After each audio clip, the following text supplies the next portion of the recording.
నమస్కారం అండి. నేను మీ రంజిత్ కుమార్ ద్వారా ముచ్చిక. నువ్వు నీతిగా నిజాయితీగా ఎదుటి వ్యక్తిని చీట్ చేయకుండా, అంటే ఎటువంటి నీ వలన అతని ఎటువంటి నువ్వు అపకారం చేయకూడదండి. అలాగా నీ మనసుకి నువ్వు కరెక్ట్ అనుకుంటే నువ్వు ఎవరికి సమాధానం చెప్పవసరం లేదండి. మీరు ఎదుటోళ్ళు ఏమనుకున్నా మీకు అనవసరం. ఇప్పుడు మీ మనస్సాక్షికి తెలిస్తే సరిపోద్దండి. మీరు కరెక్ట్గా ఉంటే సరిపోద్ది. మీరు ఎవరిని మీ మనస్సాక్షితో ఉంటే సరిపోద్దండి. మీరు పక్కోనికి ఎవరికి చేయక్కర్లే.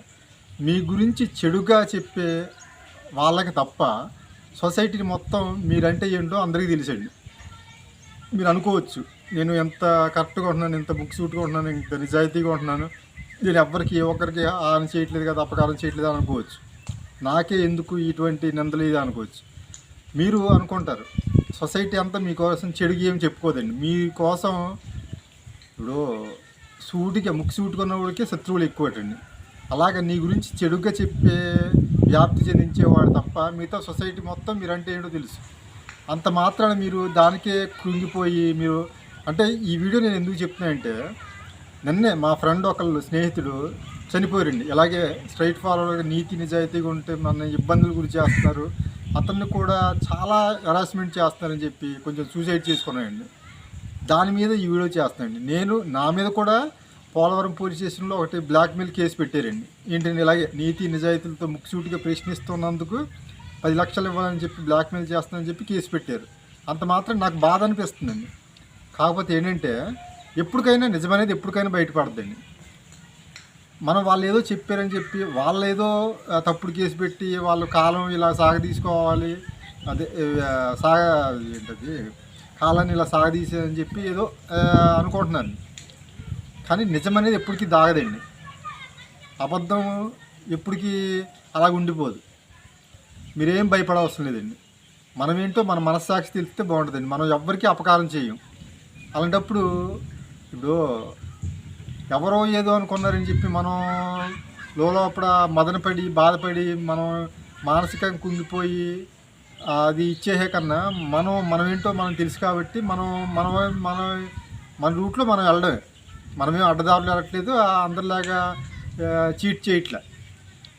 కాబట్టి నేను ఈ వీడియో ద్వారా చెప్పేది ఏంటంటే, మనం కరెక్ట్గా ఉన్నప్పుడు మనం ఎవ్వరికీ భయపడవసరం లేదు. మనం ఏ తప్పు పనులు అందరూ చేస్తారు, చిన్న చిన్న తప్పులు ఏదో అది సర్వసాధారణం. కానీ మరీ దారుణంగా ఈ చేయరాని తప్పులు మనం ఏం చేయట్లేదు. అవతల వాళ్ళని బ్లాక్మెయిల్ చేసి అలా చేసే అంత మనస్తత్వం మనది కాదండి. కాదు కాబట్టి మన మీద ఎందుకు ఈ నిందలని చెప్పి మనం బాధపడవచ్చు. కానీ అటువంటి బాధపడి మనం మానసికంగా కృంగిపోవద్దని ఈ వీడియో చేస్తున్నాయండి. ఈ వీడియో ద్వారా నాకే కాదండి, ఇలాగా ఉండే ప్రతి ఒక్కరు చూసి మీలో మీరు మదన పడిపోయి జీవితాన్ని అంటే ఇప్పుడు ఏదో చావు అనే దాంతో ముగింపు పలకొద్దండి. ఇప్పుడు ముందు కాలం రోజు ఉన్నాయండి. ఎప్పటికైనా నిజమనేది బయటపడుద్ది. కాబట్టి దేవుడు అంటారండి. దేవుడు నేను ఎందుకు నమ్మను అని నేను అంటున్నానంటే, దేవుడు అనేవాడు ఉంటే ఇలాగా స్ట్రైట్ ఫార్వర్డ్గా ముక్కుసూటుకు ఉండే వాళ్ళకే ఎందుకు ఇవన్నీ అపనిందలు అని చెప్పి ఒక ఇది మీద నేను గతంలో ఒక వీడియో చెప్పానండి. దేవుడు ఎవరు ఇష్టం వాళ్ళ దేవుడు. క్రిస్టియన్స్, ముస్లిమ్స్ అల్లాని, క్రిస్టియన్స్ యేసుక్రీస్తుని, అలాగే హిందువులు సాయిబాబా, శివుడు, యేసుక్రీస్తు రకరకాల దేవుళ్ళని పూజించుకోవచ్చండి, ఎవరిష్టం వాళ్ళది. కానీ నేను మాత్రం ఎందుకు పూజించానంటే, ఇటువంటి ఎందుకు అడ్డదారులు వెళ్ళే వాళ్ళని ఎందుకు ఇచ్చేయరా అని చెప్పి ఉన్నత ఎవిడెన్స్ అన్నీ ఉన్నా సరే వాళ్ళకే కొమ్ము కాస్తున్నారు ప్రస్తుత సమాజంలో. అదే కలికాలం అంటున్నారు, మరి ఏంటో అర్థం అవ్వట్లేదు.